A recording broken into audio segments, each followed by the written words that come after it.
I'm Nicole Lappin, the only financial expert you don't need a dictionary to understand. It's time for some money rehab.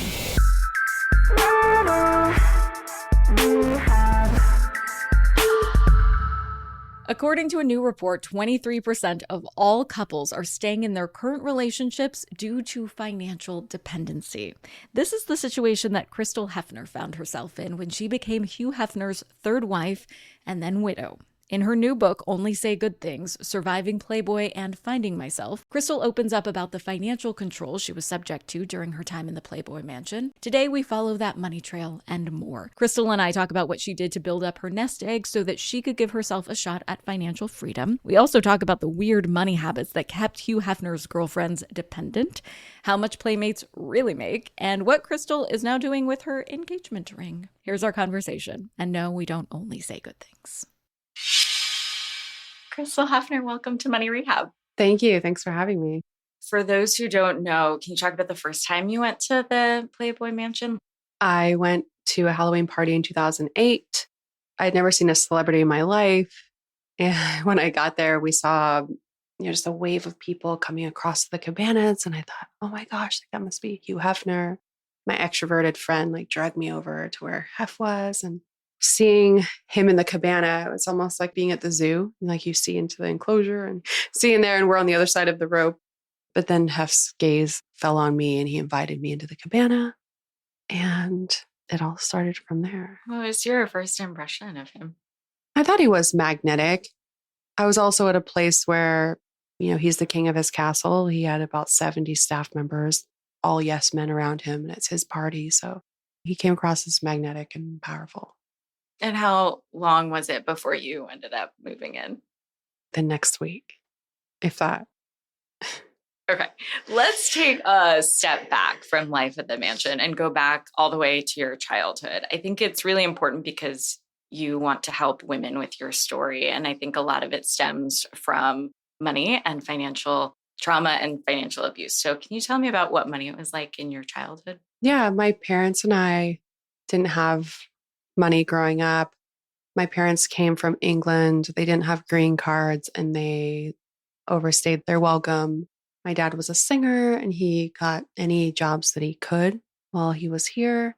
We lived on a boat, but it was mostly just apartments. And then my dad died when I was 12. And after that, my mom and I had nothing. We ended up renting a bedroom in some other family's home for $400. So being in another family's home, you feel small, you feel like everyone's better than you, especially with just my mom and I just feel like leftover scraps of a family. I think that contributed to me feeling worthless. When you don't have any money, you do feel like everyone's better than you.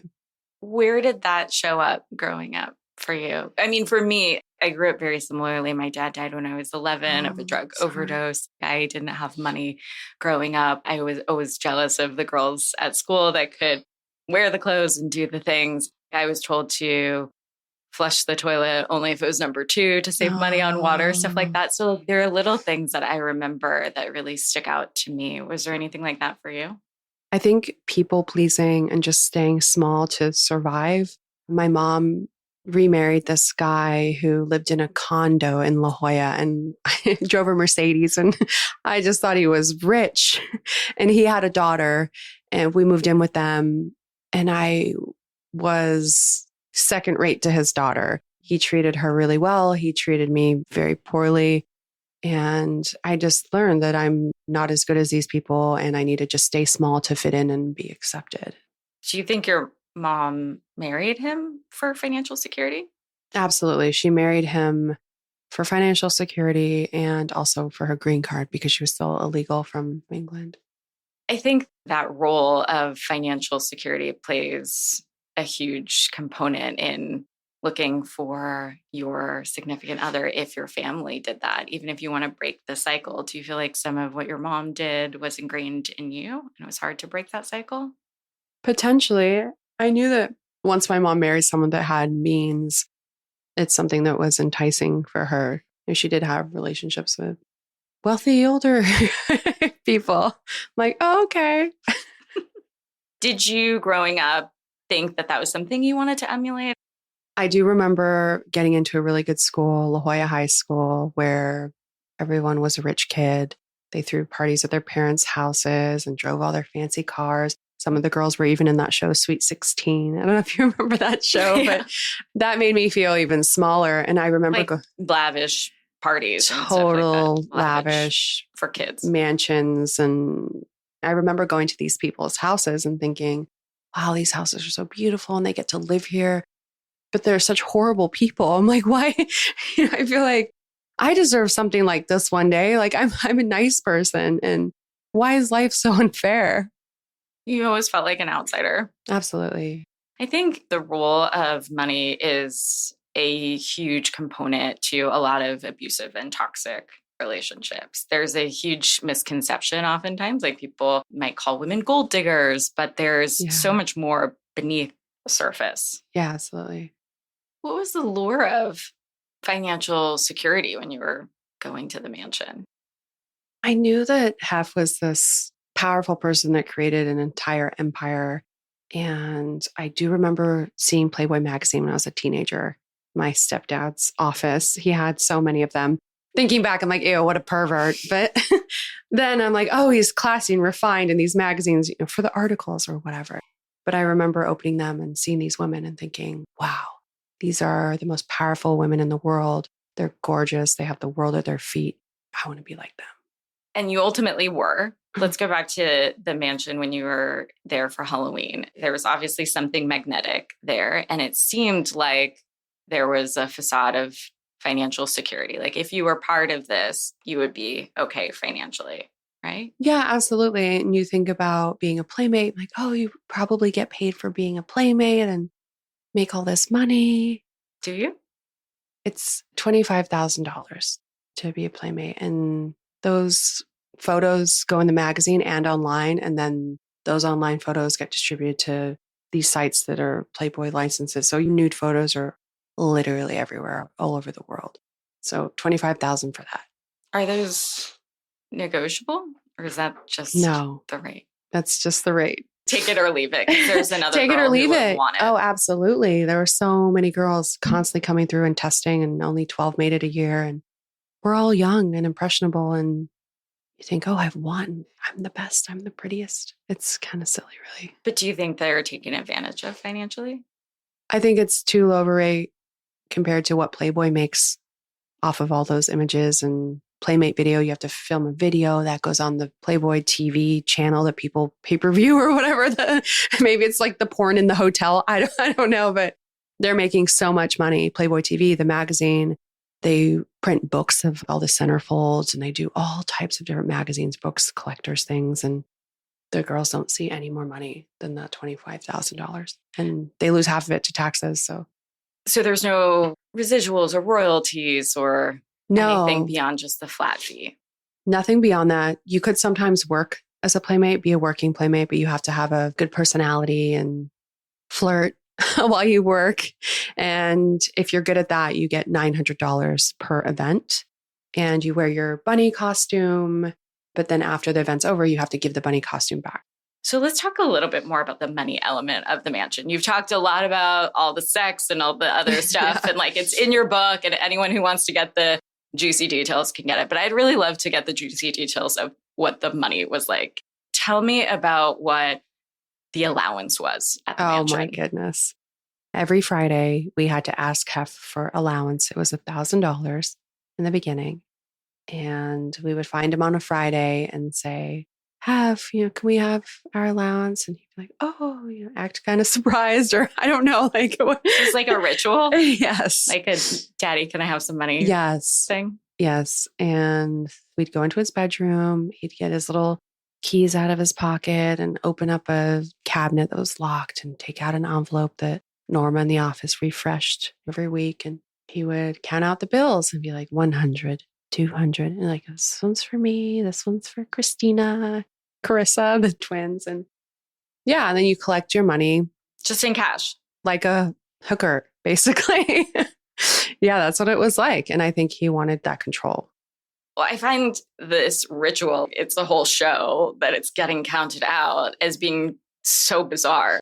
So much part of this financial abuse and control is this show and this idea that maybe you're going to get it or maybe you're not, but you know you're going to get it. And you have to go through this whole song and dance. Yeah, like a complete power imbalance where Hef wanted to make sure that we knew who was boss.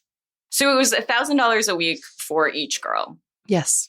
And it was always in cash. Yes.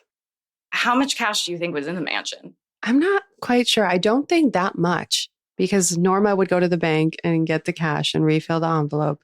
And Hef would play backgammon and cards and things like that and have little wagers with his friends, but not that much. There wasn't really a safe there. He was cheap.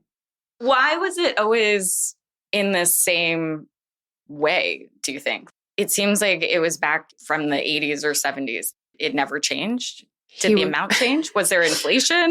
Probably not. I mean, eventually it went up after we got married, but I think it was the same. And he was a creature of habit.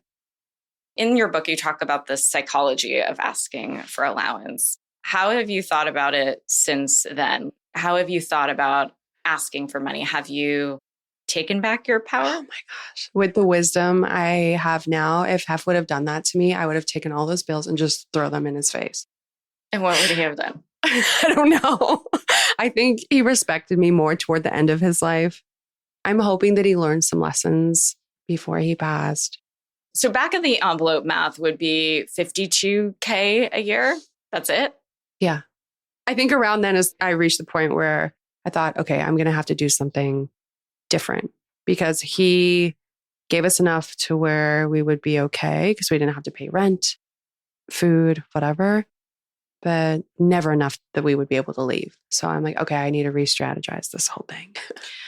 So I heard you say that Playmates get the $25K. And so is it $25K plus $52K? No. So how does it work? So the Playmates get the $25,000 and the girlfriends get the $1,000 every Friday. But can you be a Playmate and a girlfriend? You can be a Playmate and a girlfriend. I became a Playmate and was a girlfriend. I got the $1,000 every Friday and then the $25,000 for being a Playmate. And I remember, because at that time at 21, that's the biggest chunk of money I had gotten in my life. And if you're getting paid in cash, you're not building credit or anything. So is it hard for you to get credit? Yeah, you don't even think about credit that time. At 21, I didn't think about credit. I mean, that makes sense. Not a lot of 21-year-olds do, to be fair. In the docuseries Secrets of Playboy, some women say that they were drugged when they were given contracts. Did you see any of that? I didn't. I was definitely given some contracts. One of the contracts caused me to call the wedding off, but I wasn't around in the Quaalude era. One of the contracts caused you to call the wedding off. Was that a prenup contract? No, it wasn't even that. I was very compliant with the prenup. I took it to one attorney and they wouldn't sign it because they said it was grossly unfair. So I took it to a second attorney who I think was happy to just say they were involved and they signed it off for me. The one I walked out on was a contract for marrying Hef. It was a special on Lifetime. It was a 2-hour special. I overheard Hef and the producer saying they were going to make $800,000 for this 2-hour special on Lifetime. And Hef came into the vanity, my little area of his room, and he gave me this paperwork that was a release and a talent fee of $2,500. So he was making $800,000 and you were making $2,500. Yes. He brought that in and it had a $2,500 talent fee. I was meant to carry this and go to the flower mart and all these things for the wedding. I'm introverted. I hate this. There's 300 people coming to the wedding. And I told him, I said, I overheard you talking to the producer, Kevin Burns, who has since died. And I heard that you guys were making $800,000. And this is a $2,500 talent fee. I know I'll be carrying most of this, like maybe $10,000 will make me feel a little bit better. And he proceeded to say, what are you in this for? Immediately, I got PTSD to all the times in interviews where people are like, gold digger, you're in it for the money. Why are you there? And I just kind of lost it. That was for the first time on Hef. And I stormed out and tried to leave out of the back gate and security wouldn't open the gate. Hef had called down and said, if she tries to leave, don't let her. So I came back into the house. I'm like, oh, I got to do this differently next time. And it's weird because now people are saying, oh, you're just trying to profit off a dead man or you're trying to this and that. Like most people know there's not too much to be made in the book. You know, once the publisher takes most of the money and I split it with the agency and all the people and the writers. And I will co-sign on that. I'm like, okay. So profiting off of Hef. What about all the profit he made off of me? He still made that $800,000. And my fee was $2,500. And you took it. Well, I left the mansion. They said, oh, we're still filming for it. And when you're young, then I felt like an adult. But looking back, like I was so young, they forced me to be on the show anyway. It's somewhere on YouTube. It's like the Runaway Bride show. It turned into that. And yeah, they forced me to be on it. And I think I got $2,500. Do you think you made $800,000 in the totality of your time there? I did? Yeah. Like if he was making $800K just from that, I'm trying to understand how many X what you got, he got in the lifetime of your I think he profited off of all of us so much, with the magazine and with everything and, all the different things that we did, all the shows, Girls Next Door. He was getting $400,000 a episode for the Girls Next Door show. Well, it sounds like you never got paid for Girls Next Door, or nobody did. Zero. I felt like, I'm just lucky to be here. He made us feel like, we should be so lucky to be here, that everyone would want to be in our spots. Not even Holly Madison got paid? They didn't get paid for their first season, but I think over time they started making money on the Girls Next Door, but not enough to write home about. Well, it's not enough, like a couple grand compared to hundreds of thousands of dollars? I think they made like a couple grand on the maybe season 2, 3, and it went up slowly. To like 10 grand maybe? Less than that, I'm sure. For the whole season? Per episode, I don't think they made that much. Because they didn't really have much when they left the mansion. Holly went straight to Dancing with the Stars and she hustled. So you're on money rehab. Let's confront some of the money criticism, shall we? Yeah, sure. With people saying that you're profiting off a dead man, your words, and in a book, I, again, will co-sign that books do not make a lot of money. What would you say to those people? I would say, look at all the ways Hef profited off of us. And not just us, all the women before us. And all the women before that. All the way to Marilyn Monroe, who was the very first Playmate in the magazine that got paid nothing for creating an entire empire for Hef. He bought her calendar photos, her naked calendar photos that everyone knew existed but hadn't seen. He bought those, and those were the pictures that were in the first issue of Playboy. And she made nothing. And now he's buried next to her. He wanted to be buried next to her at Westwood Memorial. And in my book, I talk about she has no say of the man whose bones will be next to her for all eternity. I feel sorry for her. And I feel sorry for everyone that's come after her. All the way to the end, to me. In my books, I talked about how much I made for my advances because I talk about money and I just assume somebody would wonder. You don't have to tell me, but it's not in the millions of dollars, I assume. For my advance, no, it was less than $100,000. And I split that with my book agent.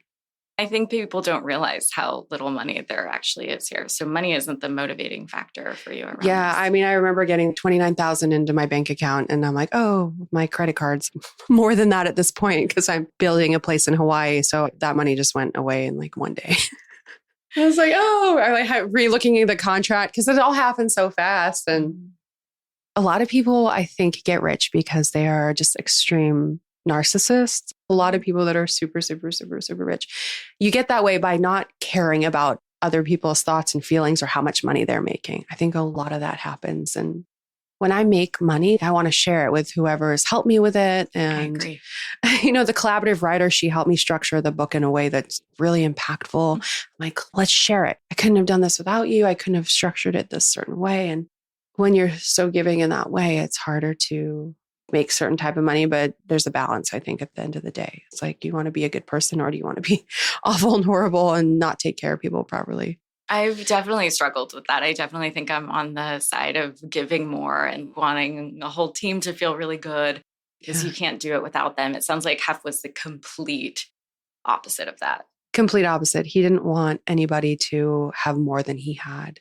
He was threatened by anybody that maybe was close to equal. And I read somewhere that the Playmate of the Year gets $100K and gets some extra gifts like a car. Is that right? Yes. The Playmate of the Year gets $100,000 after taxes like $50,000. And she gets a car, which is interesting because they would go from regular normal cars to mini cars. 2 or 3 years in a row, it was a Harley Davidson motorcycle. As the gift? As the car. So it went from a sedan or a Yes. Mercedes. I don't think Mercedes, just some type of sedan to like a Mini Cooper or like Fiat to a Harley to and like then a another bicycle. Harley. I think it was like 2 or 3 Harleys Scooter. and then it stopped. So we're like working in the opposite direction of inflation. Yes.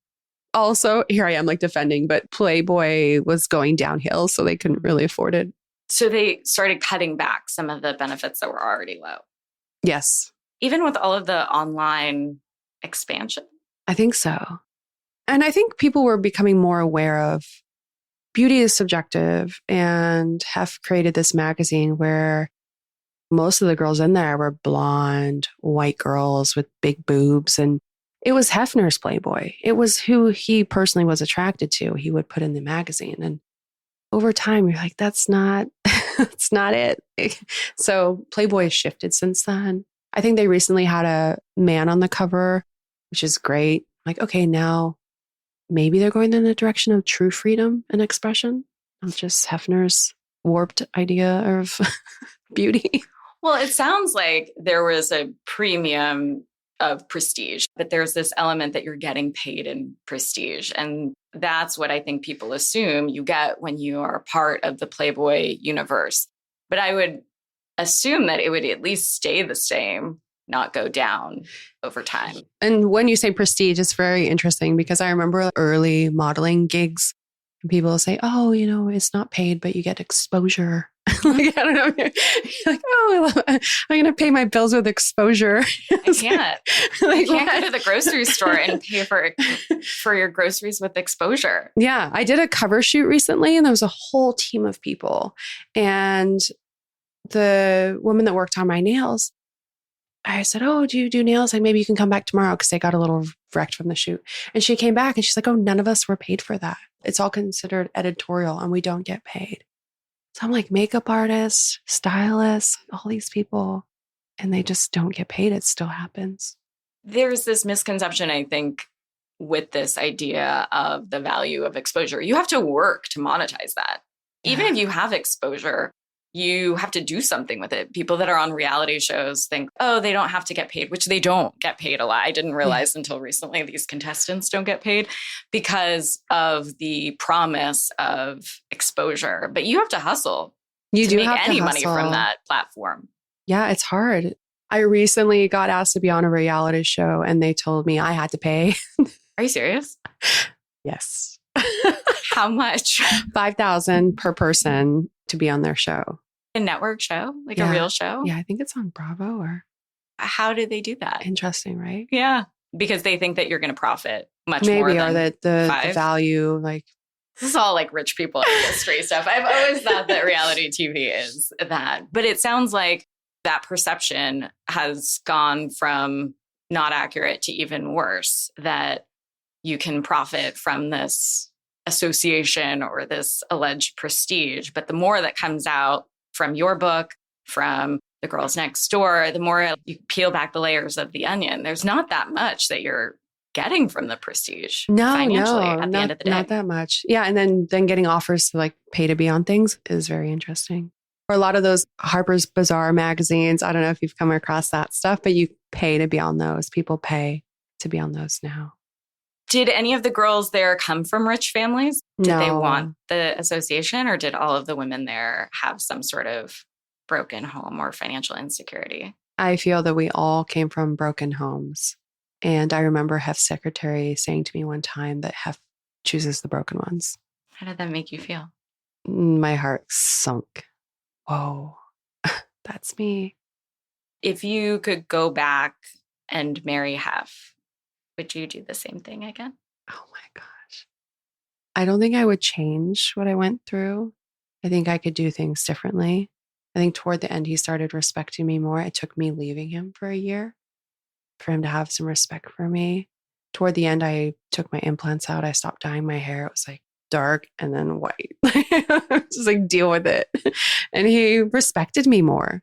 He would tell the staff, if Crystal makes a request, treat it as if it's coming directly from me. Like, wow, maybe for once in his life, he has learned how to respect somebody else. Maybe. This is It's someone only taken him 90 years. Yeah, this is someone who would never see a therapist and thinks it's like woo-woo stuff. But maybe after 90 years, he learned a lesson. I'd like to think so, hope so. So you'd do it again because it made you who you are today. If somebody told me right now, hey, you're going to go do this again, I'd be like, no. I don't want to. But if I had to, I would do it differently. So no therapy for Hef ever. Never. When did you start going to therapy? After I left the mansion, I watched the Leaving Neverland documentary about Michael Jackson, and I saw Wade Robson on there talking about this Dr. Shaw. And I thought, okay, high profile weirdness. Like, who is Dr. Shaw? I got to find this guy. So I found him, Dr. Larry Shaw, and I saw him for 5 years, and he completely helped me. There are terms now that I didn't have back then. I didn't really know much about narcissism. And now there's the doctor that she goes around everywhere talking about narcissism, and she's incredible. I just want to watch everything she talks about, explaining it in every different way. But I learned a lot about narcissism, misogyny, and boundaries. I didn't have any boundaries. Like, what are boundaries? I didn't know what that was until just a few years ago. You and me both learned all these terms. It also puts a lot of this abuse, I guess, into perspective because you realize that this is a pattern. And when you can explain it, you can address it.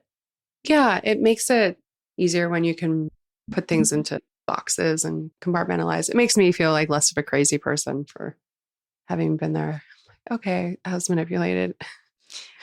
Do you give your former self some more compassion these days? Or do you think you're a crazy person? I still am told by my therapist, by my current boyfriend, give yourself grace, Crystal. Don't beat yourself up about it. Yeah. And how's that working? Trying. Work in progress. Yes. Hold onto your wallets. Money Rehab will be right back.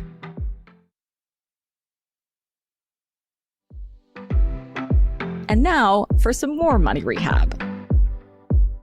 Let's go back for a second to the prenup.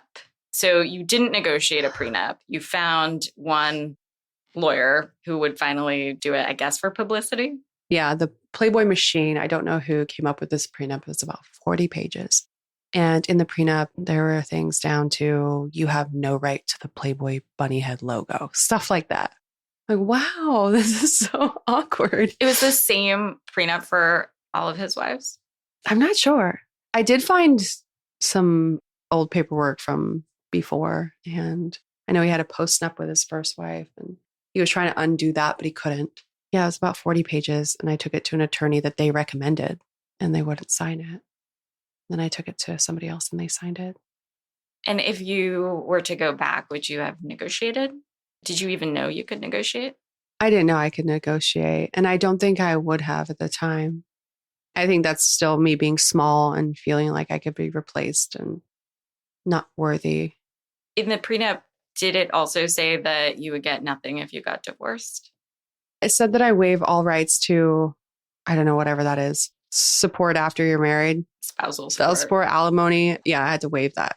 And what about when he died? Were you entitled to percentage? So when he got kinder, more gentle, and more respectful toward me, he started saying things like, I don't own this house. The company owns it now.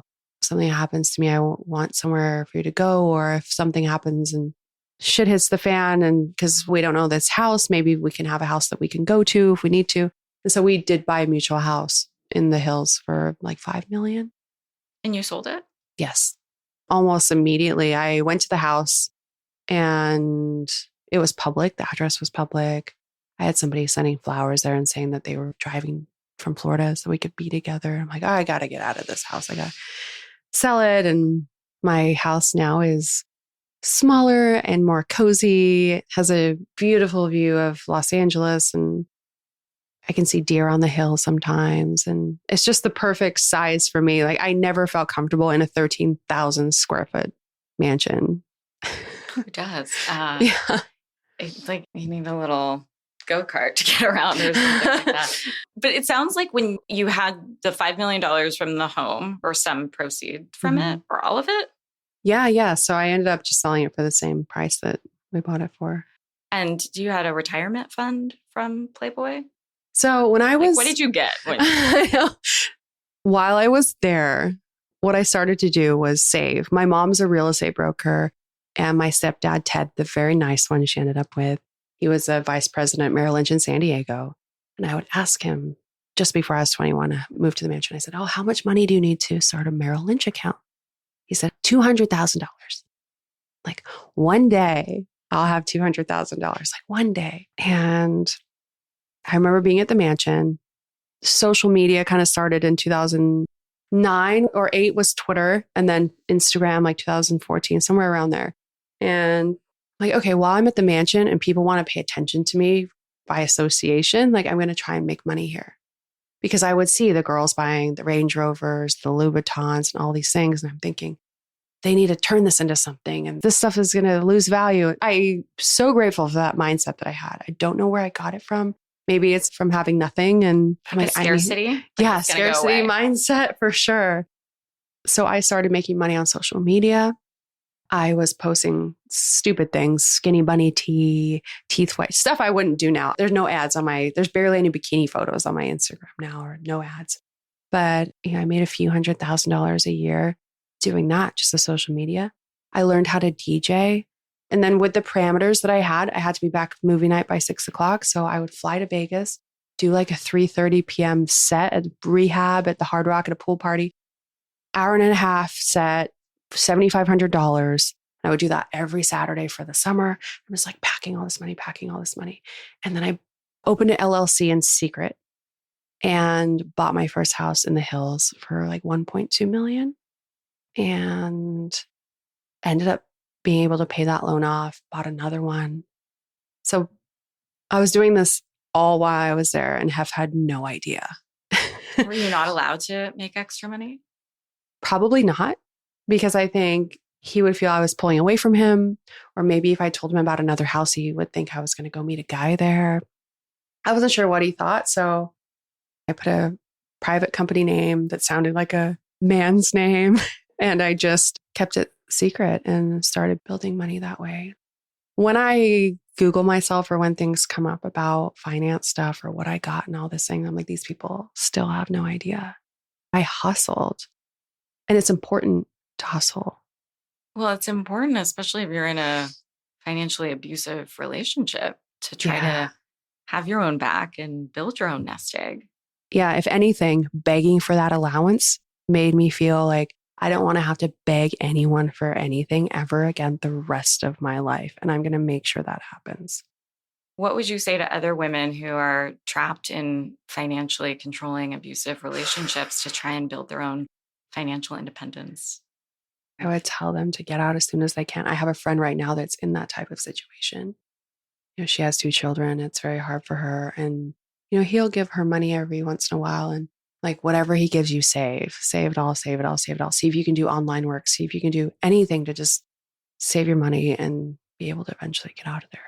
The women that I talk to who are in those situations, I do feel like there's a time where there's hiding and hoarding and secret accounts and secret LLC names and things like that before you can actually get out. There's a prep period. Yeah. And don't feel guilty for hiding anything. You'll just thank yourself later for sure. Was there anything that was found out during the time? Nothing. He didn't know about any of it. And I do remember toward the end, I don't know if it was Stockholm syndrome or what, but I remember talking to my mom and just feeling so trapped. And she said, "You have enough money, you can leave." I can't leave him. He needs me. He's getting older. So your mom knew that you were stockpiling money, or she knew. Told you? She was the only person I could confide in at the time. But at the point where you received the couple $100,000, which was your goal to, I guess, open a brokerage, which was awesome, it wasn't enough. Because it wasn't really about the money or the number in your bank. Would you ever feel like it was going to be enough? I think it was mainly about the freedom. So I'm like, I need enough to where I don't have to worry about this the rest of my life. I need enough to where I don't need to rely on anyone or anything and just be actually free. What kind of stuff did you promote on social media? Oh, so I had a deal with this company called Skinny Bunny Tea that's probably now gone. To lose weight. Yeah, thinking back, I'm like, oh my gosh, here I am in my stupid bikini with this tea contributing to the problem. Like, oh, you need to lose weight, or here's me, my TNA photos with my big old implants. It's ridiculous. It's disgusting. I can barely look back at photos of that. And I was contributing to the problem, but I've grown since then. And when you're at the Playboy Mansion and when you're part of that misogyny, it's ingrained in a cellular level. So it definitely took time to be away from that and against it. Now anything like that makes me very angry. So even when you were posting about skinny tea on social media, he didn't know you were making money? Did he not realize? He didn't know how because it worked? Well, at that time, he's, in his 80s and he wasn't much on social media. I did start a Twitter account for him and he would write out his tweets and I'd type them up for him. And he loved getting the replies because it was all like, you're the man. And reading through that, it's just so, for a narcissist, like getting his ego stroked, he loved the Twitter responses. I remember one time somebody said, how do you get so many bitches? And J-Ro, what's his name? He's like, it's because I don't call them bitches, J-Ro. I was like, oh my God. Here he is thinking he's like suave. And so like, oh my God, he had so much fun with Twitter. But by the time Instagram came around, he didn't pay any mind to it. So he had no idea. Maybe he would see a sexy photo. I would show him every once in a while and be like, ooh. And he would be fine with the sexy photos. Or was that controlling too? He had naked photos of his ex-wife, Kimberly, and Holly, Bridget, and Kendra, like all over the walls in his library. And people went in and out of those rooms during parties. So he was objectifying women. And yeah, he wanted to display everybody. So I think he had no problem with the bikini photos. I can't even imagine that. When I moved into an ex's house, all of his ex's stuff, anything she touched, I was like, this is out. Yeah, but you had naked photos of his ex-wives up that you couldn't say anything about. I didn't say anything. They were just in the library. Like, isn't that strange? Somebody pointed out to me the other day, Hef's kids, that's their mother. And they're going in and out of that house, seeing their mother naked on the wall. It's very strange. To say the least. Speaking of Kimberly, she said some pretty nasty things about your memoir recently, that you did it for the money. Like she was part of that bandwagon of negativity. What would you say to her? I think she had a much easier arrangement when she was there. Hef bought the home next door for her. So she got to still collect however much money she did and live next door. So she wasn't controlled as much.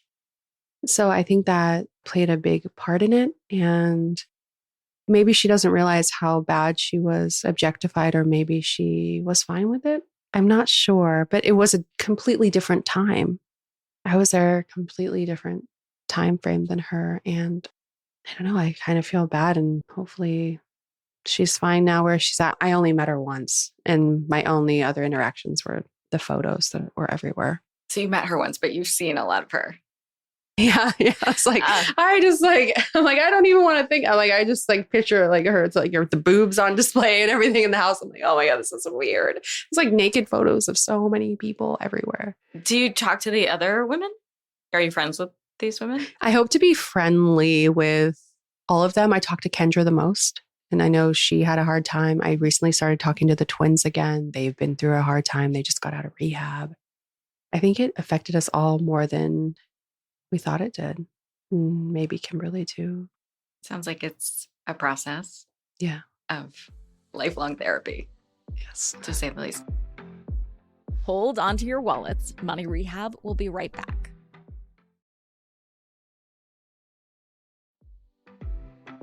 And now for some more Money Rehab.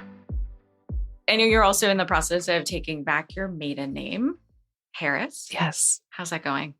It hasn't gone yet because I was in therapy for 5 years and then started writing this book 2 years ago. When we got married, his office staff changed my name to Hefner almost immediately. He wanted it right away. I had a friend that got married shortly after, and she asked me, oh, how do I change my name? I have no idea. It was all done for me.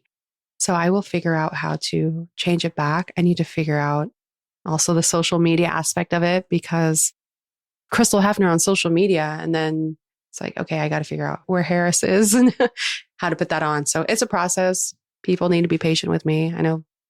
And it's also my own life and choice and all of that. So do you need help? I know some folks at Instagram. You do? Yeah. Okay. Let's do it. I think I have the Crystal Harris handle for Twitter or X, but Still Twitter. I would love Instagram help. Okay. Thank you. Okay. That's For really sure. sweet. Of course. And that's just one part of the identity that you're trying to shed, right? You're also trying to go less blonde. Yeah. Now I just kind of highlight my natural hair and I remove my implants, whatever I could do to take off that costume. Did it feel like a costume, a mask? Yeah. I mean, I look at old photos of myself with the bleach blonde hair and those big implants look like props. It looks like a sex doll from China, if I'm being totally honest. Like, okay, it's enough of that. How did I let myself look like that? And what happened to the ring? Goodness, I still have it. It's in my safe. Did you try to sell it? No, I haven't. It's hard to sell an engagement ring. But I don't know. People make all these price guesses and all this. It's from Discount Valley Jeweler.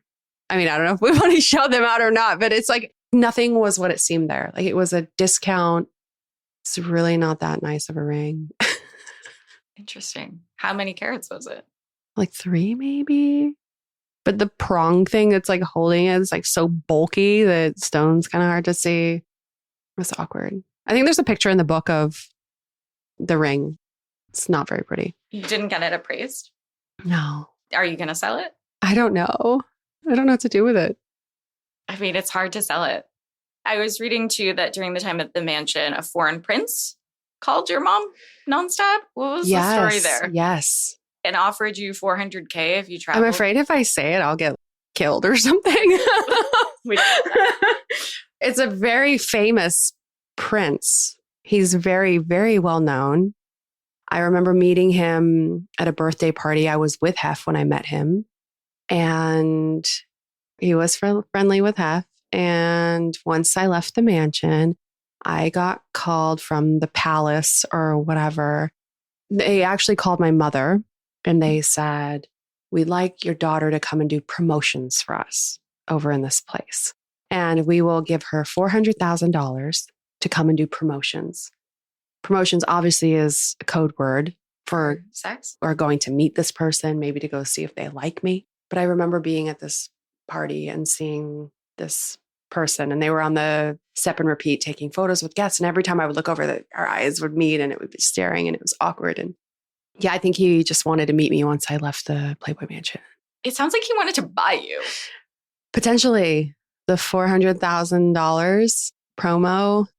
But by that time, I had already started dating Dr. Phil's son, Jordan. So I was like, oh, I'm in a relationship. I'm not going to go over. But then again, when you go over to a different country, it's like all their rules. What if your passport gets taken? I don't know. I think it's easy to guess who he was. My foreign prince trivia is not very strong, so I don't know if I can guess. But it sounds kind of like a Nigerian prince scam to me, so I don't know. I'll tell you after. Okay. So when you were dating Jordan, were you feeling like a rich man was going to fix your life and your problems? I went from one trap to another. You know, he was just this rich, spoiled kid that had like daddy's Amex and spent it on whatever. Like, I don't know if you know them or the family or anything, but you talk about them a lot in the book.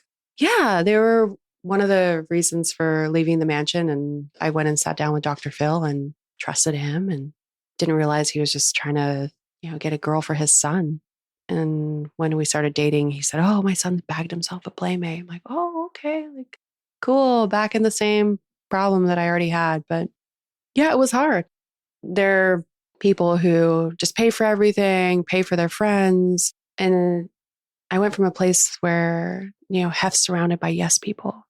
And so when I was with Jordan and he's paying for all of his friends all the time for all the meals, I'm like, why don't you see who your friends really are and let them take the tab? And then I became the enemy. And yeah, Dr. Phil has shows on enabling children and not spoiling them and all that stuff. But then in real life, he was doing the opposite. It's very weird. So that was a different kind of financial control dynamic, or was he supporting you? It sounds like. I had some money saved at that time, but I could not keep up with their level of excess.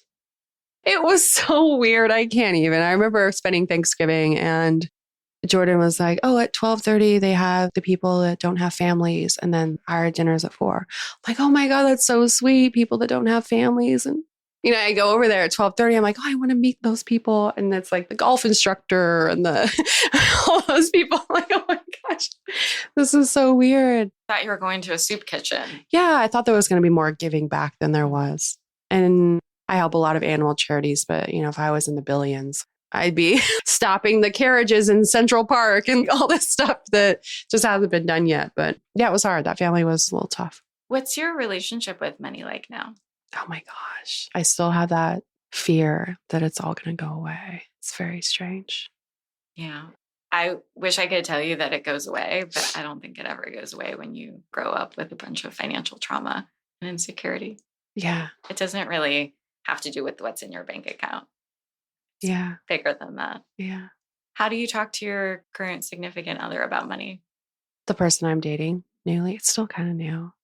It's more equal financially. So I think that's important because I've gone the other way. I've dated struggling musicians, actors, and found myself in situations where I'm like, wow, they're manipulating me and controlling me, and I'm paying all the bills.